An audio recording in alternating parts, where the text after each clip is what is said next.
Hi praise the lord. ఈరోజు నీ జీవితంలో అంతా అయిపోయిందని నువ్వు అనుకుంటున్నావా? అంతా ముగిసిపోయిందని నువ్వు ఆలోచన చేస్తున్నావా? అయితే నీకు ఒక స్టోరీ చెప్పాలని నేను అనుకుంటున్నా. యేసు ప్రభువారు ఈ లోకంలో శరీరధారిగా ఉన్నప్పుడు తనని ఎంతగానో ప్రేమిస్తున్న ఒక కుటుంబం ఉంది, మరియా, మార్తా, లాజర్. అయితే ఆ కుటుంబంలో లాజర్ని యేసు ప్రభువారు ఎంతగానో ప్రేమించేవారు.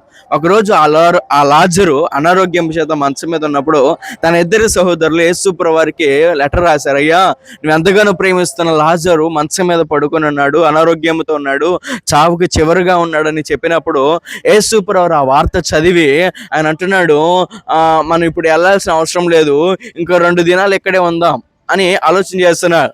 ఆ 2 దినాలు ఎప్పుడైతే అక్కడ ఉన్నారో ఆ లోపలనే లాజరు చనిపోయాడు, సమాధిలో పెట్టబడి 4 దినాలు అయిపోయింది. 4 దినాలు అయిపోయిన తర్వాత అప్పుడు యేసు ప్రభువారు అంటున్నాడు తన శిష్యులతో వచ్చేసి, పదండి ఇప్పుడు వెళ్దాం అంటున్నాడు. ఇగో ఇప్పుడు లాజర్ దగ్గరికి వెళ్దాం, అతడు కేవలం మరణించట్లేదు కానీ నిద్రిస్తున్నాడు అని చెప్పి అన్నప్పుడు ఆ శిష్యులు అన్నారు, అయ్యా అతను నిద్రిస్తున్నాం అంటున్నాడు, చనిపోయాడు, అక్కడ గనక మనం వెళితే రాళ్ళతో కొట్టబడతాం అన్నప్పుడు యేసు ప్రభువారు ఆయన శిష్యులు అక్కడికి వెళ్ళారు.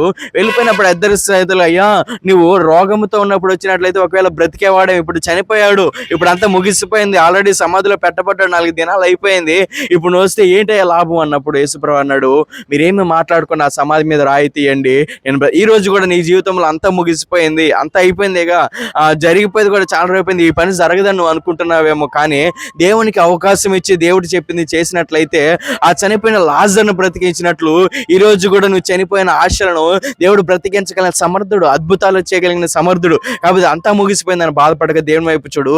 ఈ యూట్యూబ్ వీడియోని అనేకలకి షేర్ చేయి. దయచేసి అనేకలు చూస్తున్నారు కానీ సబ్స్క్రైబ్ చేయట్లా, మన యూట్యూబ్ ఛానల్ సబ్స్క్రైబ్ చేయండి. దేవుడు మిమ్మల్ని దీవించిన కామెంట్.